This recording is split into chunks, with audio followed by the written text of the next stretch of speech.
오늘 영상을 클릭하신 우리 선생님 그리고 여사님들, 제가 무서운 질문 하나 드려보겠습니다.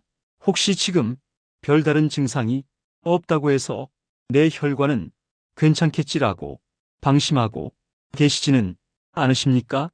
고지혈증, 의학 용어로는 이상지질혈증이라고 하죠. 이 병의 별명이 뭔지 아십니까? 바로 침묵의 저승사자입니다. 암은 아프기라도 하죠.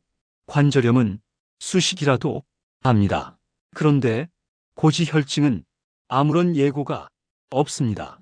그저 내 혈관 속에서 조용히 기름때를 키우다가 어느 날 갑자기 밥 먹다가 숟가락을 떨어뜨리거나 아침에 화장실에서 힘주다가 억하고 쓰러지게 만듭니다.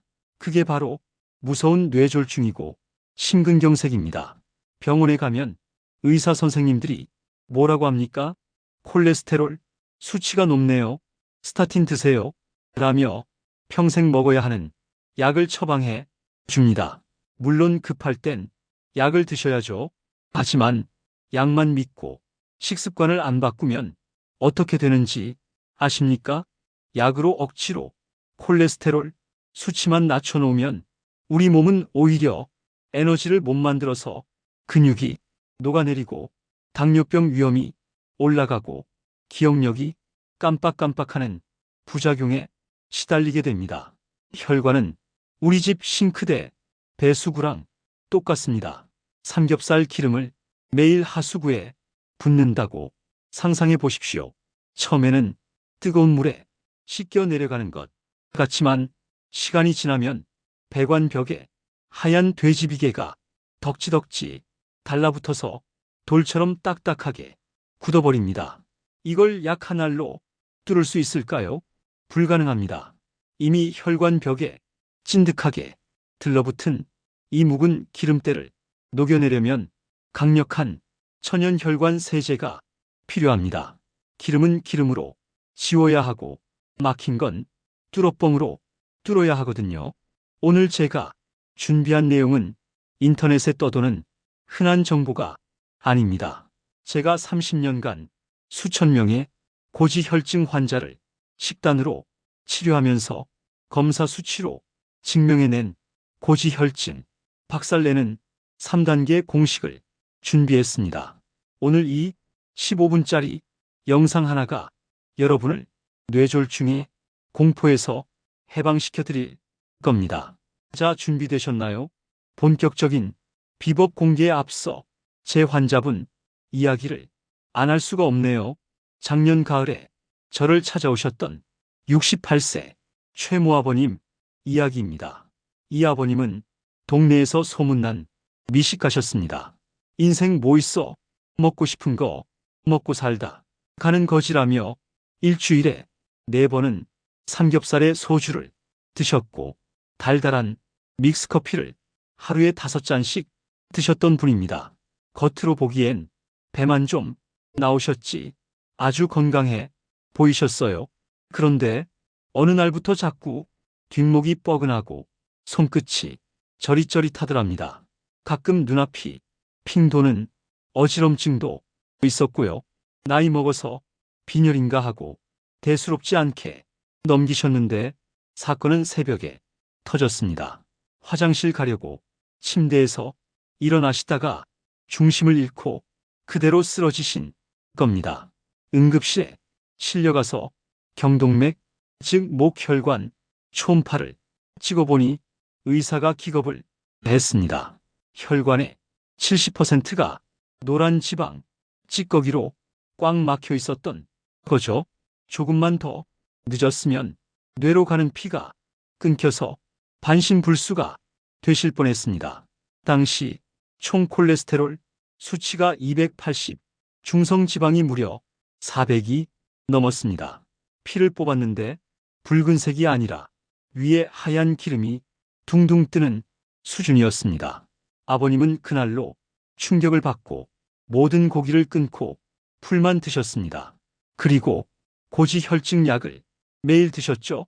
그런데 한 달 뒤 저를 찾아오셨을 때 모습은 너무나 안타까웠습니다. 살은 쪽 빠졌는데 얼굴은 흑비치고 선생님, 기운이 없어서 못 걷겠어. 사는 재미가 하나도 없어 라며 우울증까지 오신 겁니다. 제가 아버님 손을 잡고 말씀드렸습니다. 아버님, 고기를 아예 안 드시는 게 정답이 아닙니다. 나쁜 기름은 빼내고 그 자리를 청소해 줄 좋은 기름과 청소부를 넣어 주셔야죠. 그리고 제가 설계해 드린 이 식단을 딱 3주간 실천하셨습니다. 결과가 어땠을까요? 3주 뒤 중성지방 수치는 150 정상 범위로 뚝 떨어졌고 무엇보다 아버님 목소리에 힘이 생기셨습니다. 선생님, 머리가 맑아졌어. 이제 1시간을 걸어도 다리가 안 저려.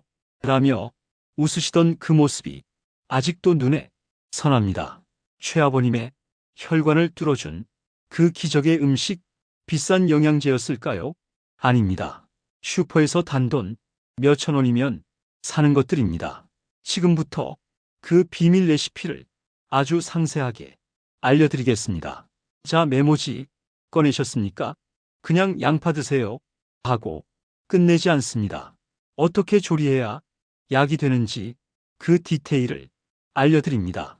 혈관 청소는 녹이고 닦아내고 배출하는 3단계가 완벽해야 합니다. 첫 번째 솔루션, 닦아내기, 버려지는 보물, 양파 껍질 차입니다. 첫 번째 주인공은 양파입니다. 다들 아시죠? 그런데 여러분, 양파 손질할 때 어떻게 하십니까? 겉에 있는 갈색 껍질은 지저분하다고 닦아서 쓰레기통에 버리시고 뽀얀 속살만 드시죠? 오늘부터는 제발 그 껍질 버리지 마십시오. 여러분은 지금 양파가 가진 항산화 성분이 90%를 쓰레기통에 버리고 계신 겁니다.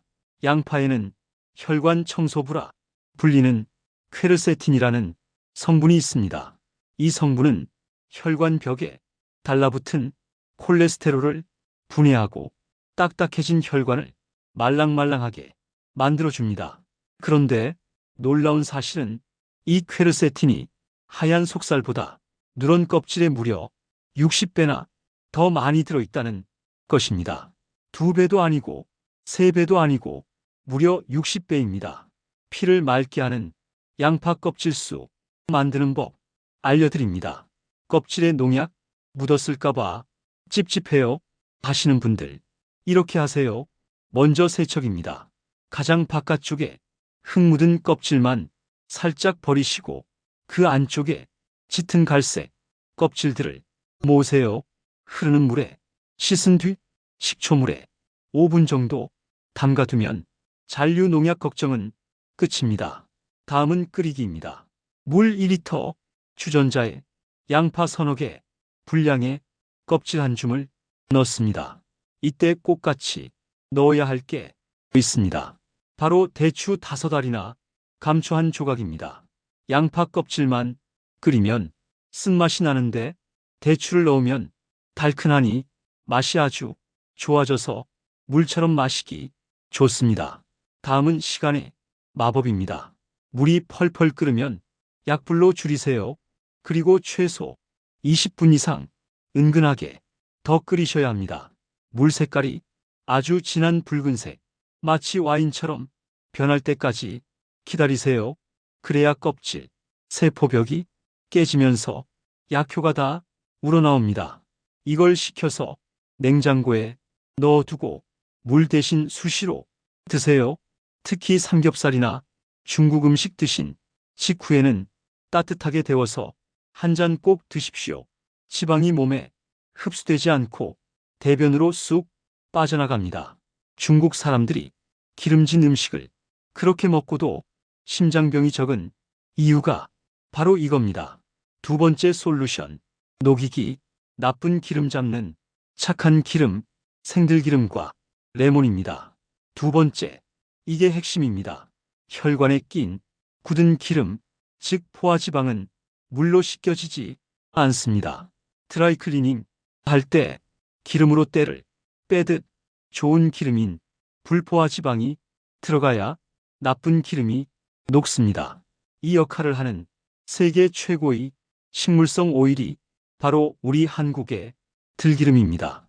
올리브유보다 오메가3 함량이 월등히 높습니다. 오메가3는 혈관 속의 만성염증을 잡고 굳은 피떡을 녹이는 용해제 역할을 합니다. 특급 레시피 아침 공복의 기적 레몬 들기름샷 나갑니다. 주의하세요. 시장에서 파는 고소한 들기름, 즉 높은 온도에서 볶아서 짠 들기름은 안 됩니다. 볶는 과정에서 벤조피렌이라는 발암물질이 나올 수 있고 오메가3가 열에 타버립니다. 반드시 저온 압착한 생들기름을 구하셔야 합니다. 볶지 않아서 고소한 맛은 덜하지만 그게 진짜 약입니다. 섭취 타이밍은 아침에 눈 뜨자마자 공복 상태가 제일 좋습니다. 황금 비율 알려드립니다. 밥숟가락으로 생들기름 1스푼, 즉 5ml를 따릅니다. 여기에 시너지 재료 레몬즙을 반스푼 섞으세요. 왜 레몬일까요? 레몬의 구연산과 비타민C가 들기름의 느끼함을 잡아주는 건 물론이고 기름의 산패를 막아줍니다. 무엇보다 담즙 분비를 촉진해서 간 해독까지 동시에 해줍니다. 이걸 원샷 하시고 따뜻한 물 한 잔을 드세요. 이렇게 드시면 아침마다 변기에서 깜짝 놀라실 겁니다. 기름진 변이 나오면서 몸이 가벼워지는 걸 느끼실 수 있습니다. 세 번째 솔루션, 배출하기, 혈관 청소기, 미역기와 식초입니다. 마지막 세 번째, 녹여낸 찌꺼기를 몸 밖으로 끌고 나가는 청소기가 필요합니다. 바로 미역귀입니다. 미역의 머리 부분, 꼬불꼬불한 그 부분 아시죠? 미역귀를 물에 불리면 끈적끈적한 점액이 나오는데 이게 바로 알긴산입니다. 이 끈적한 성분이 위장과 소장에서 스펀지처럼 지방과 중성지방 그리고 콜레스테롤을 쫙 빨아들여서 대변으로 끌고 나갑니다. 천연 흡착제인 셈이죠. 피를 맑게 하는 미역귀 초무침 만드는 법입니다. 먼저 불리기입니다. 마른 미역귀를 물에 불리는데 딱 10분만 불리세요. 너무 오래 담가두면 좋은 점액질이 물에다 녹아버립니다. 꼬들꼬들할 때 건지세요. 다음은 무치기입니다. 잘게 썬 미역귀에 발효 식초와 다진 마늘 그리고 깨를 넣고 무치세요. 핵심은 식초입니다. 식초의 유기산이 피로 물질인 젖산을 분해하고 피가 굳는 걸 막아줍니다. 미역귀와 식초는 100점짜리 궁합입니다. 밥 드시기 전에 이 미역귀 무침을 먼저 한 젓가락 드세요. 그러면 위장에 코팅막이 생겨서 밥이나 반찬에 당분과 지방이 흡수되는 속도를 늦춰줍니다. 혈당 스파이크 막는데도 최고입니다. 자, 여기까지 들으시고 내일부터 당장 들기름 한 병 다 마셔야지 하시는 분들 잠깐만요. 앉아보세요. 아무리 좋은 산삼도 과하면 독이 되고 내 체질에 안 맞으면 사약이 됩니다. 주의하실 분들 딱 정해드립니다. 첫째, 와파린 같은 항응고제를 드시는 분들입니다.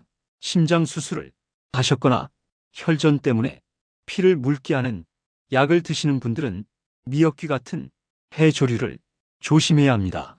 해조류에 비타민 K가 피를 굳게 하는 작용을 해서 약 효과를 떨어뜨릴 수 있습니다. 이런 분들은 담당 의사와 상의하시고 미역귀보다는 양파 껍질차 위주로 드시는 게 안전합니다. 둘째, 소화 기능이 약한 분들입니다.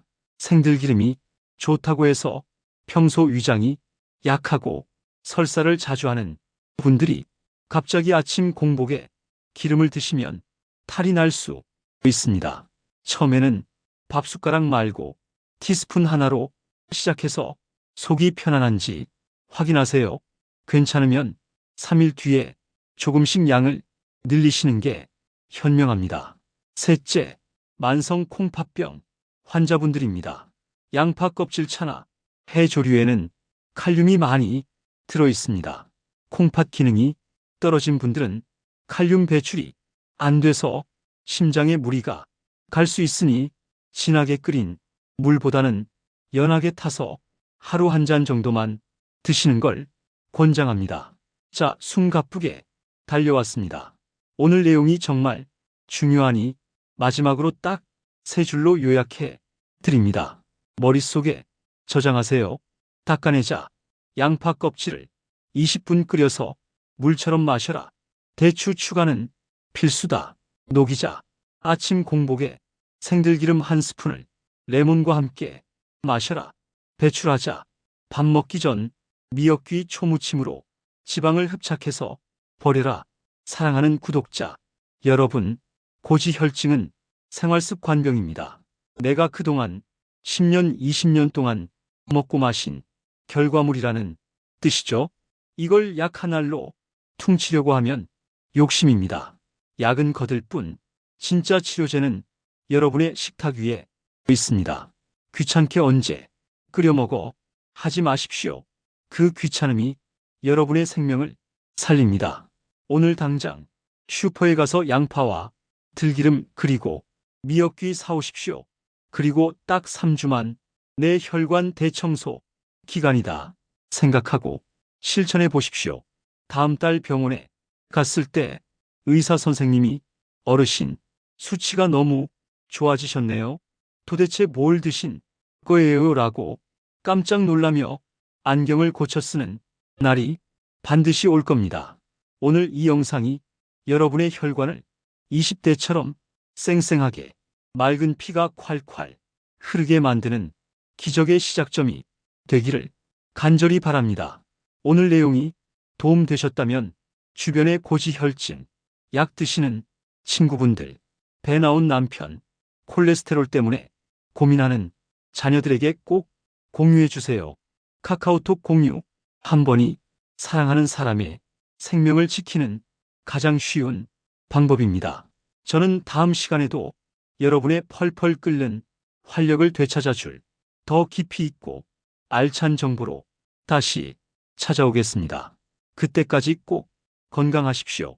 지금까지 여러분의 건강 닥터였습니다. 감사합니다.